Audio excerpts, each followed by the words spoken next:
Hey guys, welcome back to the Dillon Show. Today's guest is Mukwenda Kandole. He's the owner of Spark, which is a video production company, and he also has a podcast called the Faithustle podcast. Mukwenda was honestly just an absolute blast to hang out with. He's a raw and authentic dude, and I know you're gonna love our conversation. Also, if you haven't yet, please go over to his podcast to check out his content. He's great. I'll link it in the description below. And make sure you go subscribe and check him out and support him as well. Also, before we jump in, coffee. We have good coffee. You should drink it. That's the commercial. No, I'm just kidding. Low acid coffee blend called the Broadcast Brew. And my friend Taylor Hollis owns Cool Bean Coffee Brewery. It's pretty great. You should check it out because this coffee is insanely good. Anyway, please enjoy this episode of the Dillon Show. Here we go. So kind of the template for the podcast that we normally do is like story of how you got to where you're at. Okay. So who are you? What do you got going on? You have a lot of different businesses. You have your podcast, all this stuff. So kind of just give us an overview of your story, and then we can just kind of jump into like whatever the fun stuff we want to talk about after that. So I'll open it up to you. So you have a podcast now called the Faithustle. Yes. And then you also have a separate business as well. So talk to us about the business first. Yeah. So, one, I'm so glad we got to make this work, and awesome, just dude. came from the airport. But yeah, I believe in doing it in person if you can. Absolutely. I hate doing first time virtual meeting stuff. each other. Yeah, literally first time meeting each other. Like, all right, let's just talk. Text it a little bit, But but that- we made it happen. That's the beauty of the internet, man. Yeah. It really is. But yeah, man, basically my story, I grew up a pastor's kid. So grew up in ministry, doing a lot of missions work. And that's basically all I knew. I had a business knack, but I didn't really get to explore it much growing up. But, always had, was doing some type of ministry, right? And when I was around 18, I moved to Michigan. I'm from Pennsylvania, moved to Michigan. And during that time, I joined an internship with a missions organization that was headquartered here. And they did their advertising extremely well. They're just amazing storytellers. It was a ministry. And funny enough, I think the thing of coming out of ministry, especially mission specifically, half of your time I feel like is spent in fundraising. Yeah. And so you have to be you have to learn how to storytell well, right? Because you're trying to tell people like, hey, this need is great, like it's necessary. Here's the change we're seeing. Would you partner with us, right? Would you come on a trip, or would you donate, whatever, right? And so I didn't realize that I was learning the skills of storytelling and marketing, right? And so I had picked up some Gary Vee books and got into that. I was working at a golf cart shop when I was 18, and they were like, hey, can you take over the Facebook account? And I was like, I don't know what I'm doing. And so I just started YouTubing, and he was the first name that popped up, and started consuming all of his stuff. And it was the first thing that I could be like, I feel like I get this. Yeah. Like I understand. I don't know why. Like it was just like. It clicked. It clicked. Like it a lot of things that I tried to get into, whether it was penny stocks or merch business or whatever, it just didn't come natural. But that came natural. And so I just kind of followed that path. And I've always been a curious person. I've always been a person of like, if I don't know, I am not ashamed to ask, and to sit people down to coffee and be like, hey, like you are the best at this that I know. Tell me how you did this. Tell me your story. Which is funny that now I have a podcast, because that's literally, I've always been doing that. I just never had it with the camera and a mic. Never hit that record button. Yeah, exactly. Never had the record button. So anyways, I just started learning and growing, freelancing, and my skills started growing a lot. Got into photography, video. Honestly, for my church, I was doing video announcements. That's how I got started. And people started just noticing. And in the church I was a part of, that's here in Metro Detroit, they just it was a hotbed of entrepreneurs, just like. And one of them was still a very close mentor of mine. Matter of fact, from here, I'm going to a shoot for his agency. He's been in advertising for over 30 years, has done work for Chick-fil-A, for Disney, for, whatever brand you can think of, Papa John's. And so I would pick his brain all the time. And when I was done with my internship with that ministry, he gave me a shot to intern with him with no degree, which was Wow. like a miracle. Yeah. And so I was like ecstatic, and I was just like, man, like this, I loved it. I was like a kid in the candy store, and I was able to go in different departments because you have your accounts team, and they're like the client relationship. You have your new business, so they're sales trying to pitch new business, win new business. Obviously, you have your creative team. You have your media team, which is like more like ads and paid media and placement.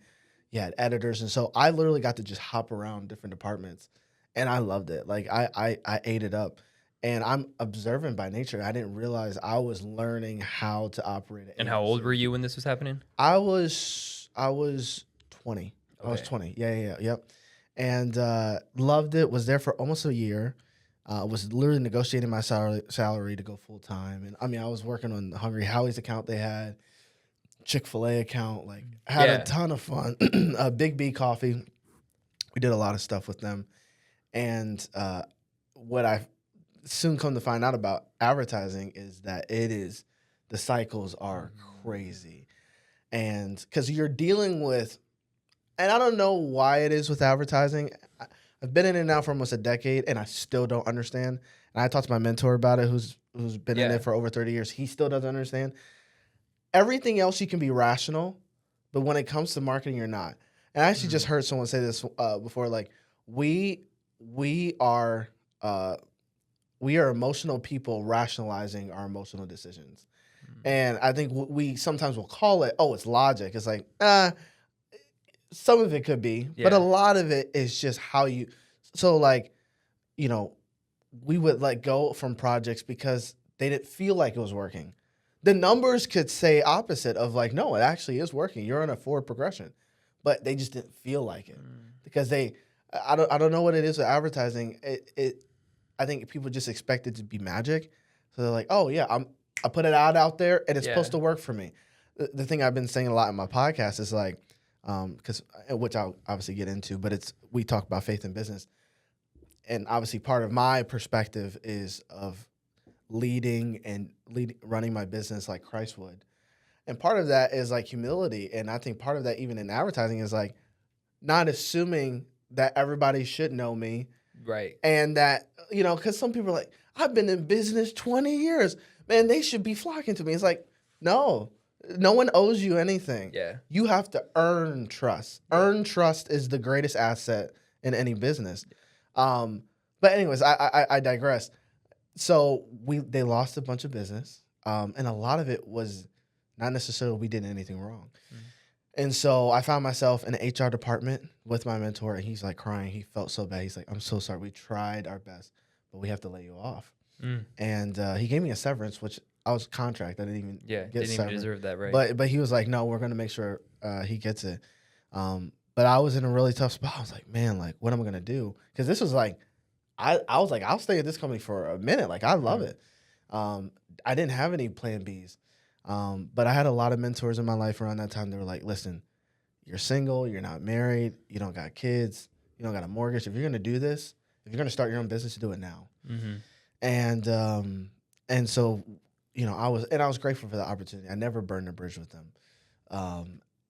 But I was like, okay, I think I'm going to do it. And I just started with, shaky knees and all. And part of it, to be fair, and even when I tell my story, I give people a caveat. Like, I was 20, just about to turn 21. Sure. My expenses were very low. I literally hopped couch to couch. And so, like, starting a business, it is a huge undertaking. And you should expect to not really get a huge payoff for a few years. People don't like that. Like they want something to happen instantly, but it's like... Well, it's just the world we live in of instant gratification. Like everyone wants just and they see the people with Ferraris. We talk a lot about on this podcast. Like entrepreneurship is not what you see online. No, like 99.9% of the time it's not. And people see, do you remember Ty Lopez? And he was a guy's like... Knowledge. Lamborghini in the background. You're like, okay, bro. Books. Books. I'm more proud of books. Yeah. Okay.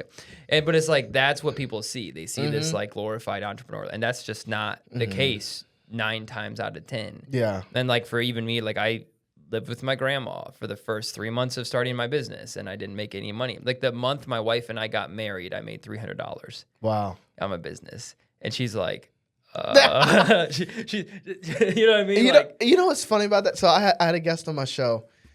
He stated it perfectly of what entrepreneurship is. He said it's calculated delusion. Yeah.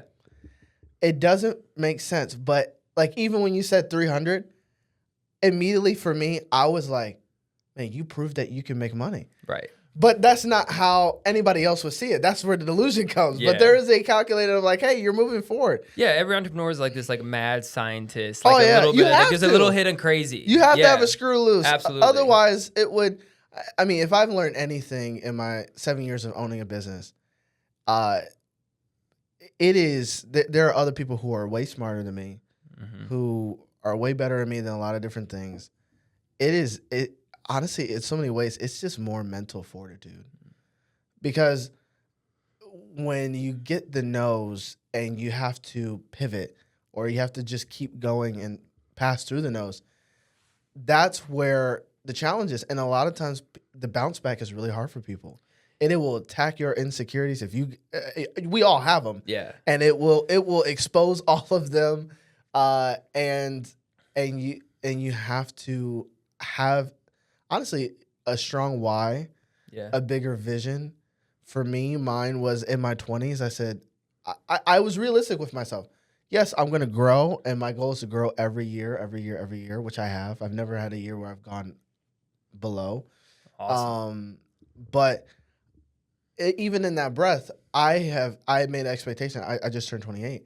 I was like, my 20s are for learning, and my 30s will be for earning. Like, I'm going to grow, learn, take risks, take big steps, and then by the time, because typically you're not gonna make it off your first business, like even It's statistically, true. It's true. And so it's like, if I can learn the lessons from this business, it's going to set me up for my next one. Like with my podcast, which is a business, it's an education company.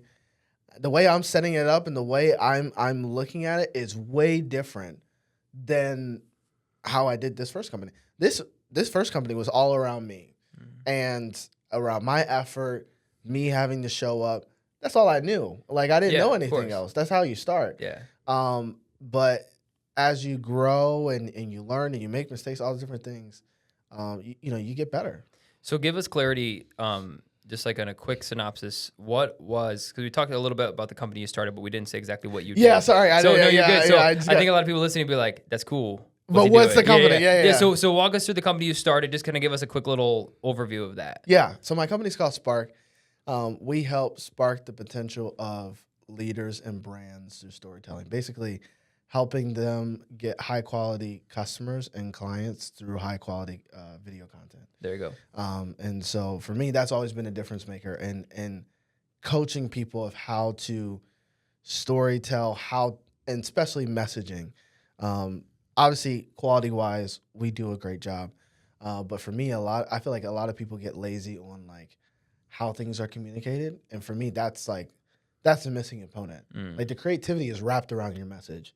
And a lot of it is like simplifying, like not trying to fit 10 things in one video. It's like they're only going to remember one thing, right? Yeah.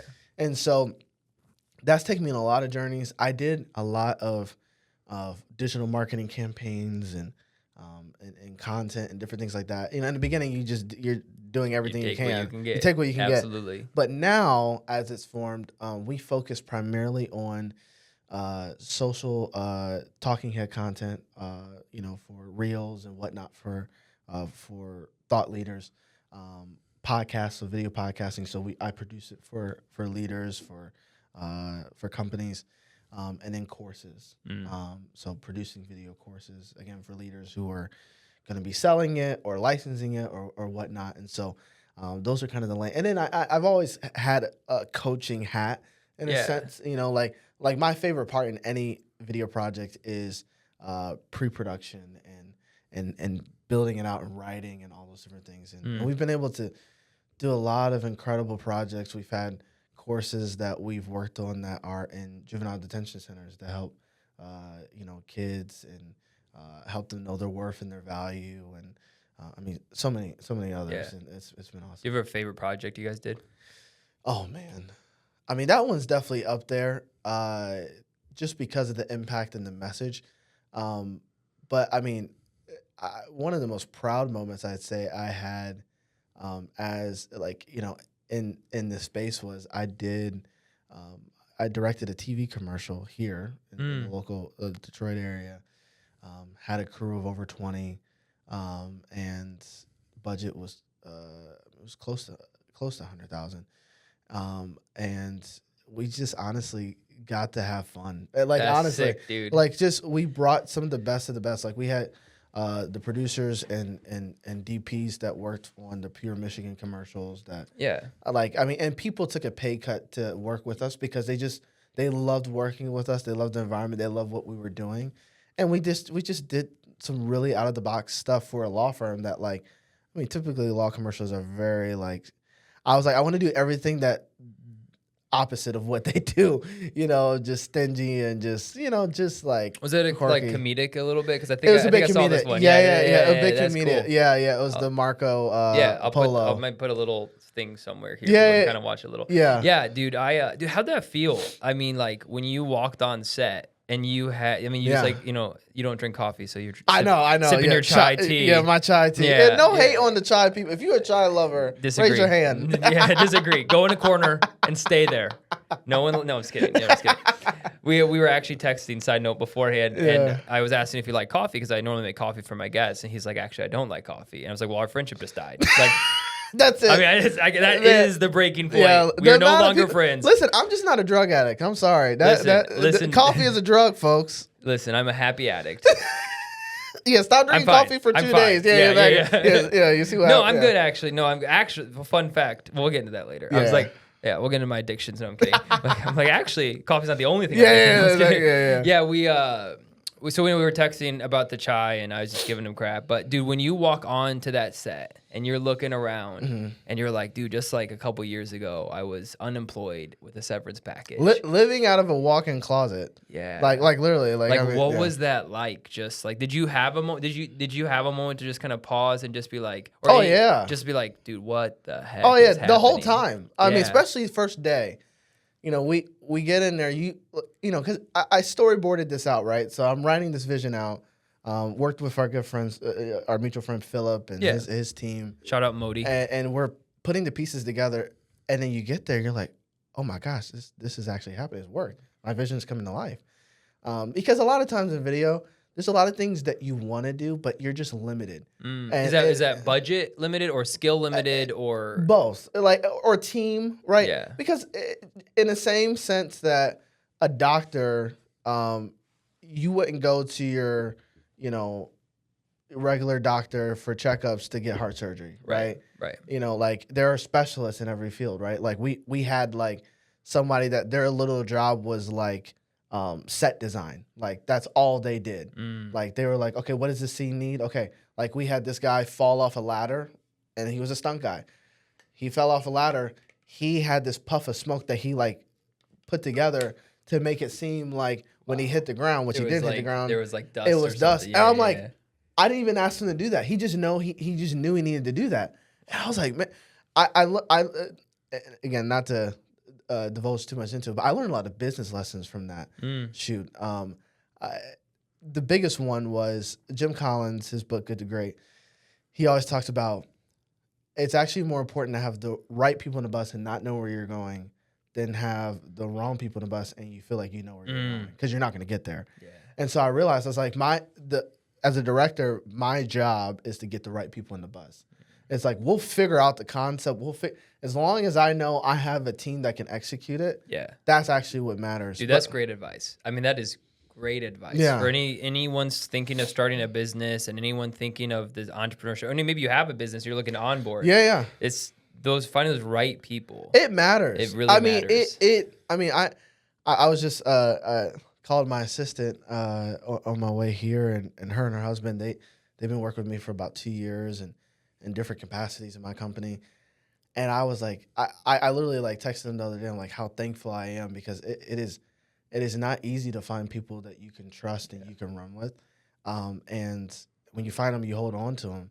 it is the deal breaker in many senses. But if you can put the right, and it doesn't have to be employees, it could just be it could be subcontractors.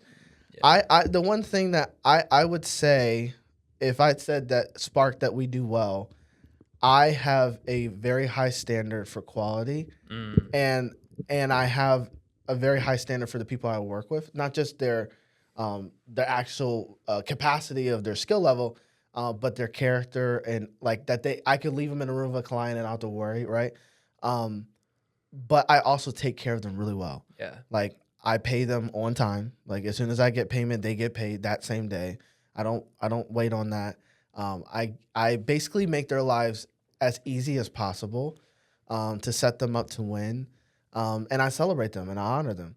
And for me, I have found that has been a way I've been able to retain subcontractors, because obviously they're a little bit different than employees. They don't have buy-in to your brand, but they are, essential. And so in the same sense, picking the right subcontractors, just because somebody does, I mean, obviously I'm talking in the video sense, but it can be anything. But like in my world, just because someone can shoot doesn't mean they're the right fit for you. Right. Just because someone can edit doesn't mean they're the right fit for you. And be okay to walk away. Be okay to be like, no, bro, this is not working out. Well, you said character matters. And I think a lot of times people might get a opportunity to hire someone that has all the qualifications. Yeah. And we also live in a world where we're trying to be told that, like, you're not allowed to not hire someone based on beliefs and ideas and characters. It's like, no, like, that really matters. Absolutely. That really matters. You could have someone who's qualified for the job, but if they're a douchebag, like, you don't want them part of that company. No. Like, give me a kid straight out of college that has zero experience, but that's a good kid, a hardworking kid, one that's willing to learn.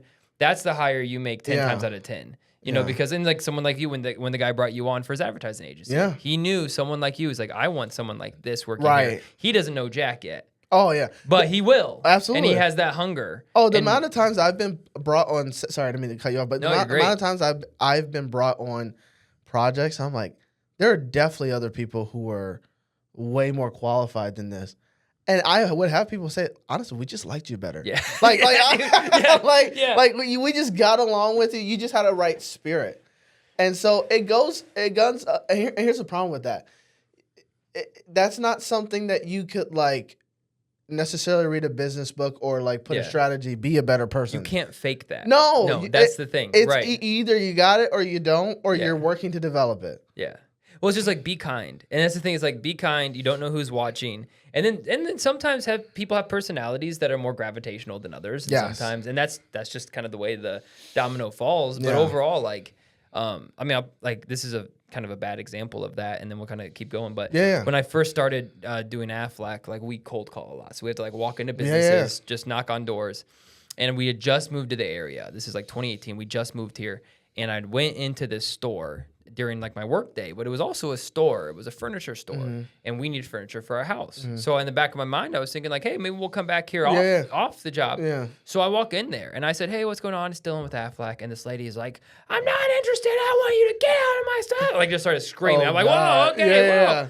And then and she's, like, berating me. Like, I didn't even, like, I basically just said, you didn't even say your pitch. No, I was just like, I exist. She's like, screw you and die. I'm like, okay, whoa. And so as I was leaving, I just turned to her. I said, hey, I want you to understand something.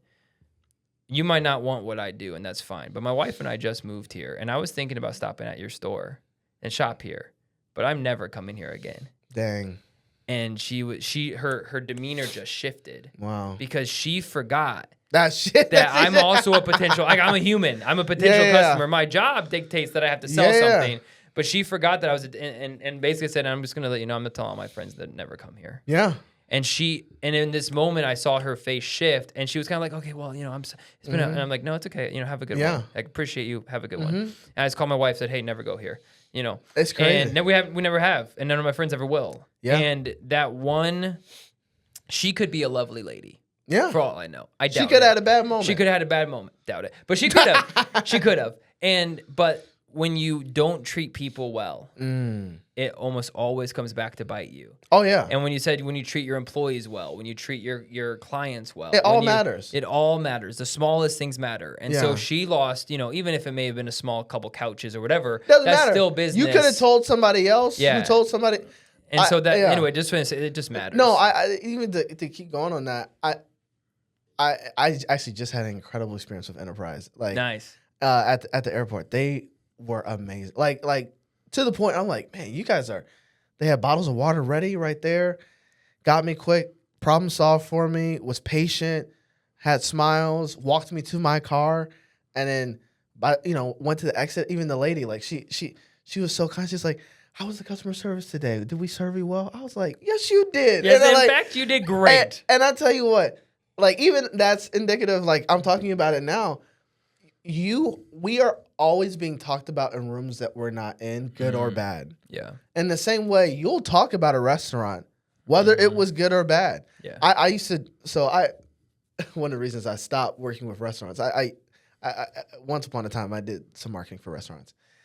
And I hated it, and it was cool in the sense the content's always fun. Like, sure. like you get the creative juices too. Yeah, you can do a bunch of stuff. Exactly. Yeah. Creatively, you can always do cool stuff with food. But the challenge is this: you can do incredible. I mean, we did an ad campaign, actually blew up locally here. But the comments, half the comments were like, some of them were like, "Yeah, we love this place." The other half of the comments were like, this place sucks, and no, this isn't real, and like authentic food, and I'm trying not to say the name of the establishment. I'm guessing where you're going. Yeah. I'll tell you after. And they were just like, the service was awful, and so I'm talking with the owner. I'm like, hey, I know some of these comments, because he was starting to delete comments. I'm like, hold up, some of these are actually legitimate concerns. I think if you actually would respond right, take that. You could. I mean, one, you can learn. But two, you might win a customer back. You never know. And he was like, no, just delete it. They're just haters. I'm like, no, I think your service is bad. And in the restaurant business, they always say you have to have someone have 3 to 4 visits to have a lifetime customer. So you're always those first few visits are always about going above and beyond. And sometimes restaurants will have secret things to know, hey, this is their first time, so really go, all those different things, if they're a good restaurant. And I think in any business, my marketing is my work and my customer experience. The messaging after is only just to reflect what's already happening. Right. But again, you could try to fake stuff. It's always just going to come back to you. Yeah. Especially if you're a small business. And I'm assuming most people who are listening have small businesses. We don't have the luxury of big budgets to just saturate a market and kind of hide things in a closet of oh, don't look in there. Don't look in there, right? People will know. If you do business in any city or any local area or any region, people talk. And again, in good and bad, they will praise you and be like, hey, that's one thing I've always loved about Michigan and doing business in Michigan. They always had great support. Always had people be like, hey, looking out for you, especially if you're new and young. They're like, hey, he's a new guy. He does great work. As long as you do great work and give great service, people will help you out. West Coast is a whole different story. They don't. Really? It's a dog-eat-dog world. But in the Midwest, we have that culture and environment. But if you're showing up, with terrible service it's an earned thing, I think. I think it's a thing where it's if you are young and hungry and you're doing a good job, people around here, I have a lot of mentors and help that's been given to me, especially even with this podcast. Yeah. Shout out Mike Gruley, has been just an absolute blessing, and he knows a bunch of people. He's just bro, he's remember us when you're famous. Yeah, and, I get that all the time. I love that. I will. And I'm I will, 100%. And he just came on the podcast. He's an EOS guy, and so anyway, it's just cool to have people pour into your life. But I think as a result, they're looking at you and you're doing a good job, so they believe in you. But if you are just not a good, whatever you're doing, people aren't going to be quite as apt to help you. Right. And so anyway, I love, so you started Spark. Yep. Is that something that you're hoping to continue to do through your podcast, or is this something you're trying to, or can you not talk on that? Oh, Are you trying to phase that out and slowly, or hire someone to take it going, or what's your goal right now? Because I heard on the podcast you're man, I love this thing. For the next 11:15 is when you want to get out of here. Yes. Okay, there's a Yeah. puck right Yeah. here. Okay. I saw it as soon as I. Yeah. So we got some time. But Yeah. No. It's funny you say that. I won't be able to speak too much into it because that's what's like. I'm currently getting some coaching and mentoring around that of how to pivot. And what the future of Spark looks like. I'm not dissolving the company or anything like that.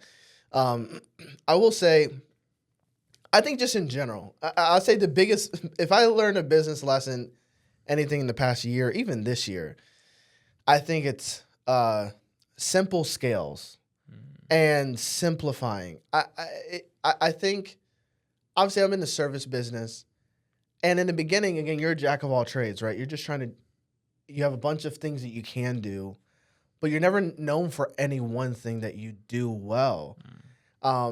And the same goes with like software, like or any product. Like, it's like, well, our tech does this and this and this, and it's like we compare ourselves to big companies that have all these services. Well, it's like, where did they start? Yeah. They probably started with doing one thing really, really well, and they were the best at it and better than anybody else. Mm-hmm.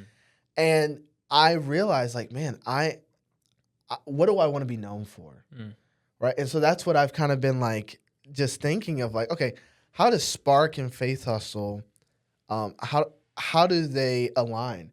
So a lot of my mission, I changed it. Instead of just being, hey, we help businesses and brands, like, hey, we help leaders. Yeah. Because with my podcast, I'm bringing on leaders. So it's a natural conversation of like, hey, with Spark, I help leaders to help their full potential, to get to their full potential through content and through podcasting and all those different things. And then with Faithustle, I'm bringing on leaders. Yeah. And those businesses feed each other. Exactly. Absolutely. Exactly. Yeah, it's smart. But regardless of it, I've learned building two brands is extremely hard. I have not mastered it. So I'm not on here being like, I figured it out. This is something I am actively, like I said, seeking counsel on how to do it well. And part of it is like, you know what?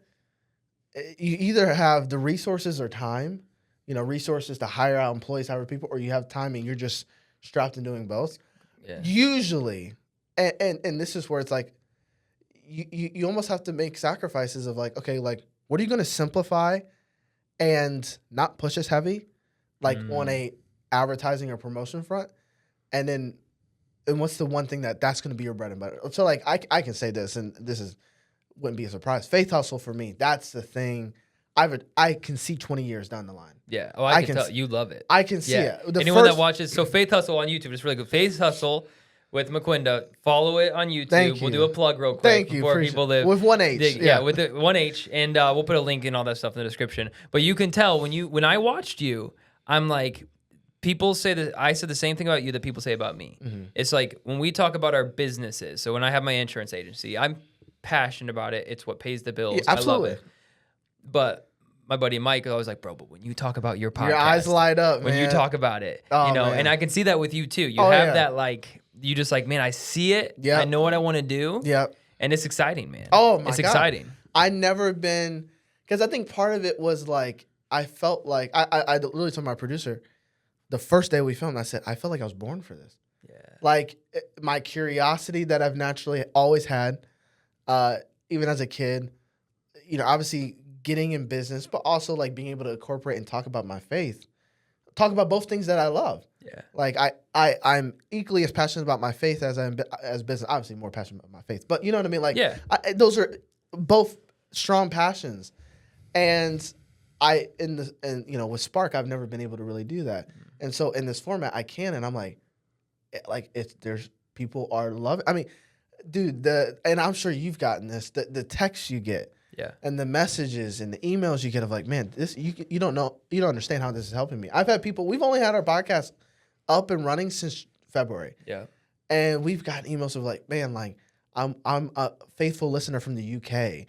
Yeah. Or this literally helped my business grow already. Like I've grown in sales from what I've been learning. Insane, and I'm like, what? Like you just putting stuff out there. Because sometimes, like, you buy the mics, you don't know if people are actually, like, listening. Yeah, and what's the percentage of podcasts that don't make it past episode 3? 90%. Right? Like 90%? Yeah. Yeah, and then what's, if you make it over episode 21 20, episodes, whatever, you're the top you're 1%. like, yeah, yeah, and so it's incredible. Yeah, it's incredible. It is why, and we just got to 21, by the way. It's funny enough. Yeah, we're at 23. Come on now, dude. come on, right behind you. Well, This will be 25. Okay, so 23 is released. Yeah. 24 is being edited. This will be 25. Nice. It's funny. I'm taking the whole month of July off as like a Sabbath month for the podcast. Nice. And we'll jumpstart it. Well, you can just cut up some of this if you want and just show it out there. It's more so for Faithustle. Okay, to be fair. Nice. But anyways, regardless of that, yes, it fuels me with passion, and I have to be honest with myself. Of like, again, like, yeah, Spark pays the bills. It's great. I have amazing clients. I love serving. Like, love it. But yeah, Faithustle is like, it's for me. I see it as my legacy play. I see it as a thing that can bring the most impact. You know, because obviously I love helping people build their businesses, make money, right? But there's just another level of impact that podcasting can bring, and it actually is a business. And because I've had a lot of people like, oh man, so like, you know, you can think in such a traditional sense. They use the H word. They use the word hobby. Yeah. Like, how's that hobby going? Yep. And I'm like, this isn't no hobby. Like, it's not. I mean, it is from this into like when you view hours put in versus my other stuff, sure. But it's a legitimate business. Absolutely. What it is, and I actually said this in my podcast training that I did we did a free podcast training, and then we had a boot camp, June boot 3rd camp. or something. Yeah, and then we had a boot camp. Yeah, yes sir. And then we did a boot camp. It went really well. Went great. Yeah, great so response. you did a free webinar free training. Yep. Gotcha. And then was the boot camp paid at that point? Yeah, it was a paid one. Smart. Yeah. I mean, it went people well. paid. People liked it. it. People. Good, I mean, great response. Like nothing. We sent out a survey and like I legit was like, I want people to be like, this sucked. This was too long. It's like everybody was like, no, we love it. It was amazing. Yeah. And these were not just people who knew me and they were cool with me. Like there's people that didn't know me that I never met before, and they're like, no, we loved everything about it. You guys gave it your all. And for me, it's like yes, things can always be better. Quality can be better. Presentation can be better. Me giving my all and giving the best, like we gave everything we had, and we got the response from it. I was going somewhere. Oh, what I was saying with podcasting. Podcasting is no more than a top of funnel. That's what it is. Like, period. I think a lot of times people don't see it as a legitimate business model because they're thinking of it like, oh, that's all it is. And so the only thing you can think of revenue-wise is just sponsorships. Yeah, ads or sponsorships. And it's like, yes, that is a way, AdSense, whatever. It's like, no, you're missing out on a whole. The way I taught it is, you have to think of your customer or your ideal audience, right? Your ideal avatar, whatever, of who you're helping, and you just think of the next steps they need to take on their journey. So let's just say, for example, you had a podcast that was around nutrition and health, right? And let's say your audience they're in their 40s and maybe they're overweight and they're really they want to make sure that, more health problems don't happen, right? Obviously, they're going to listen to your content. They're going to get help. They'll be able to take some next steps just from the information you give them. But obviously, like, there's still need for accountability. There's, because in the same sense that, like, you can listen to finance advice, but it doesn't mean that you're going to implement it, right? Yeah. Like, you still need a coach, right? And so, like, a next step, could be like, hey, we're going to do like a 90-day health challenge, right? Yeah. And basically, it's just educational content that you package together. Yeah. And that's a next step for somebody, but that's also a revenue source. You could put out a course. You could put out an ebook of recipes. You could put out, like. Well, you see this a lot of time, even with like. Also, I thought it would be ironic if I did start a nutrition episode. People would look at me like, "Wait a second, you should take your own advice." I think. I don't know if you're like wrong one, Dillon. I know. You start the diabetes club. I don't know. There's a reason I don't have one on abs. Or me too. I'm working on mine. My abs are well insulated. I like to think. I love my abs. Yeah. And I just want to keep them protected. Exactly. They're practical. I could have abs if I wanted to. Of course. Yeah, they're in there. I know that. They just got to get shaved off. Yeah. No, I like them covered. Just don't want to make people struggle. I want to keep it nice and modest. You know what I mean? Yeah, exactly. No, but comedians do this. So like Theo Von, who's a comedian, his podcast is massive. But on all of his podcasts, he's like, and if you like the comedy from our show, my tour dates are X. So there's so many different ways. It doesn't even have to be courses. It could be it can be in-person whatever events. you want. If it's in person, if it's events, if it's there's just so many. And what you said is so good. But funny enough, actually, the majority of my audience is not business owners. The majority of my audience is people that enjoy, I would say right now my episodes are like 33% business, 33% political, and like 33% completely variety. I have someone scheduled that like climbed Mount Everest, and we're going to talk about that. And it's just like whatever I'm interested in. It's very much. Which is cool. I love that. It started business. That's where the niche started. And it's slowly kind of just, it's just like, when you make something out of clay, it just kind of keeps it keeps forming its own thing. Exactly. But I love what you said because it's so true. Like podcasting is a business. I was talking to someone last night about this, and you point this. We have an uphill battle on this style of podcast because we need guests. Yes. And no, you did do one with just you, and I haven't done that yet. I've done a handful, but and those have been the times where I couldn't find a guest. Because you're like, I need to stay consistent. And I have not been as good. If I don't have a guest, I just don't put anything out. I know it's bad. My friend gets mad at me. I get it. I get it. Though. I get it. Yeah. But anyway, that is it's a hard business model when you have to rely on people. Yep. And so, what I've started to do, which has been really beneficial, is actually treating it like a sales prospect.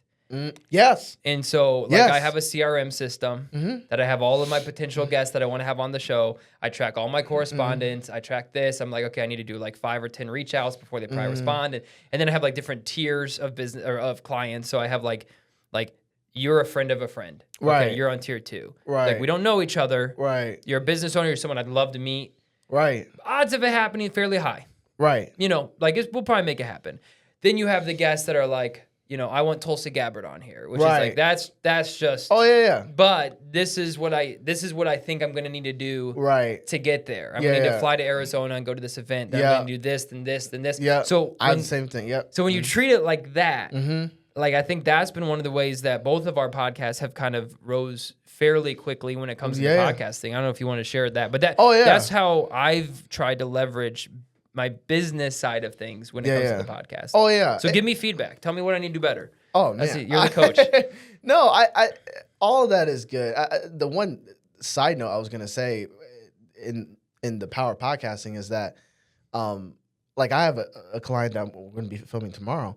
He has a law firm, and you would think, man, why is a law firm doing a podcast? Well, a lot of cases that people get, yes, they're from the public, but a lot of it from other lawyers. So he has a guest podcast where he has other lawyers on.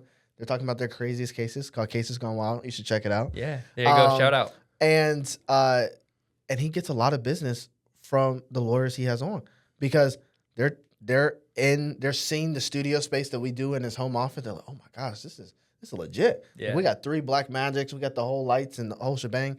And then they're talking business in between.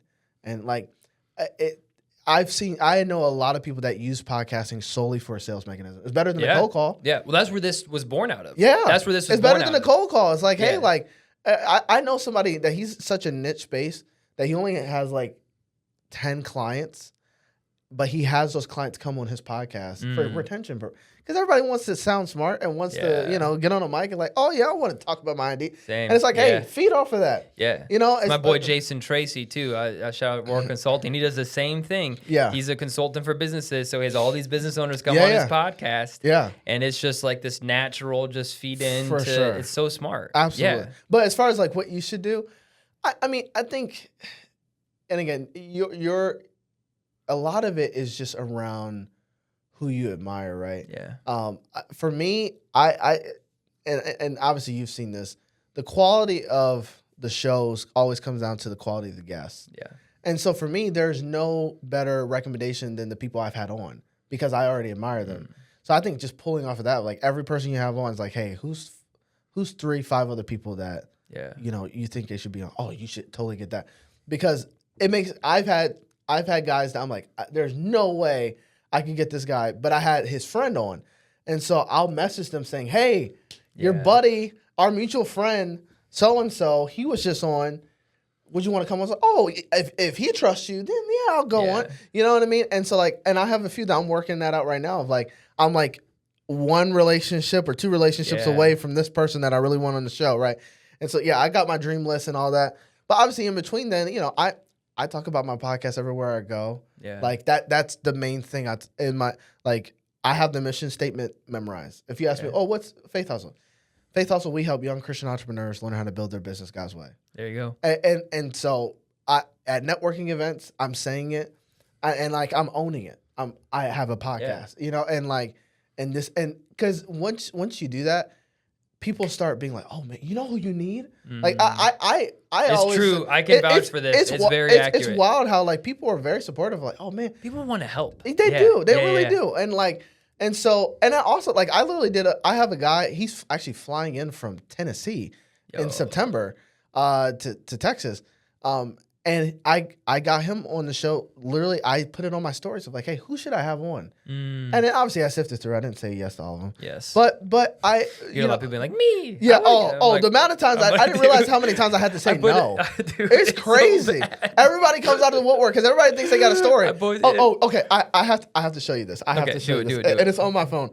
Because I want you to know that I'm not making this up. No, trust me, buddy. I put a post on Facebook. As you listen up, I'll tell you. I put a post on Facebook. I'm like, hey guys, let me know who you want on. Yeah. And then all these people would be like, oh, I'll come on. Yeah, me. I'm like, bro, you go to I love you, but like what do you want to talk? Like, I'm not asking for warm bodies. Exactly. Like, I'll go eat lunch not with just you. anybody that has a voice. Yeah. Yeah. Like I appreciate your willingness. Yeah. If I didn't ask you, I probably don't want you. Yeah. No. And no.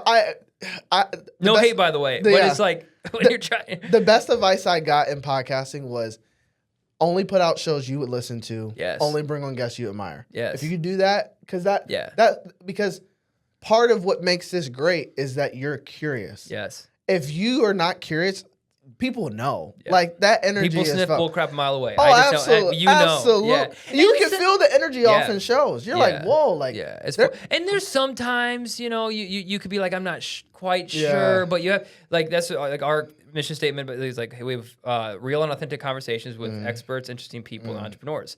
And so like, if it doesn't fit one of those three categories.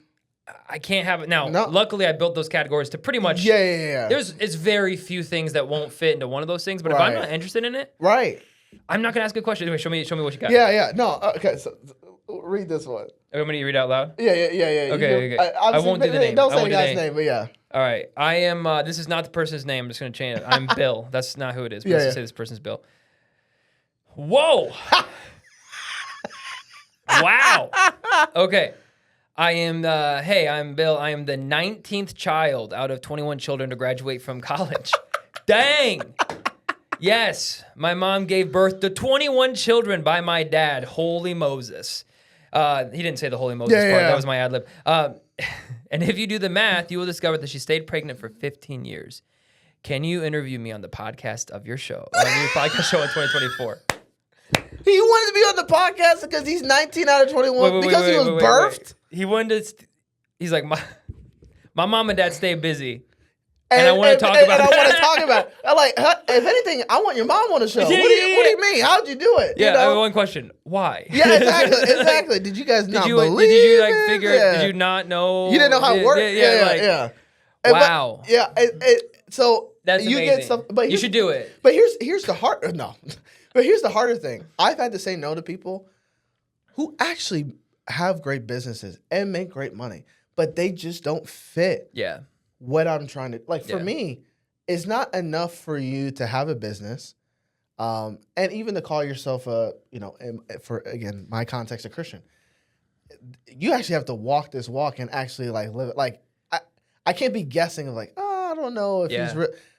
Because that would be ingenuine to my brand and my audience. And like my job as a podcaster, or even a business owner, is to protect my brand. Correct. And it's like the quality of the show comes from the quality of the guests. Mm-hmm. And I have to, it's to a point where like, I literally had a lady stop me at the grocery store. She's like, I not only listen to your show every week, I recommended to a friend of mine. Was it someone random that you did? You I knew her. That's like, so cool. But she's like, I recommended to a friend that I don't know who just got laid off from his job and he's wanting to start a business. And I said, you know what you need to do? You need to listen to Faith Hustle. Yeah. And so for me, I take that I have a responsibility to, to get the best guests.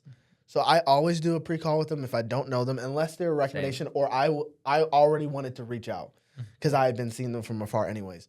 And yeah, I sift through and I don't promise anybody that they're going to be on. I don't even promise that their episode's going to air. It's like, hey, like It's smart to say that, by the way. I filmed episodes and they didn't go live because I wouldn't listen to it. And it would have been too much work to edit it out. And so anyways, I think just in general, even not just podcasting, but business in general, like if I could go back to my younger self, even in starting my video company, yes, there's many things you just have to do to pay the bills. But I think in so many ways, the work you take on is the brand you project. Yeah. And it's like, you don't have to take on everything. I know that sounds hard, but again, if I did it all over again, I would have stayed in one lane, one industry if I could, or at least one service, and just been way more selective, and be willing to say no. Now, again, you have to be set up in a way that you can do that. Yeah. Part of what I'm excited for Faith Hustle and the growth of Faith Hustle, as that grows and the business grows and the revenue grows, that with Spark and however that will continue to do its thing, that I have more of ability to say no. Yes. Of like, no, I got something else over here. So like, if I'm going to work with you. We're actually scheduled out 4 months right now. Exactly. Oh, can you imagine, bro? That'd be so great. Oh, yeah. Let's get scheduled for actually the whole year's booked. Like we actually have a waiting list of guests. Well, I mean, to be fair, I have guests scheduled in October. Let's go. But yeah, the whole year. Sweet. That's the goal. Like every week. That's the goal. I know you have to go. We're clock. He has a video shoot, and so we kind of just scrunched this in. We gotta do another one. Yeah, we do. When I have more time, absolutely. Yeah. I'll be back in August. Yeah, we'll figure it out. Yeah, it'll make it happen. But I completely forgot I was going. Oh, I forgot I was going with that.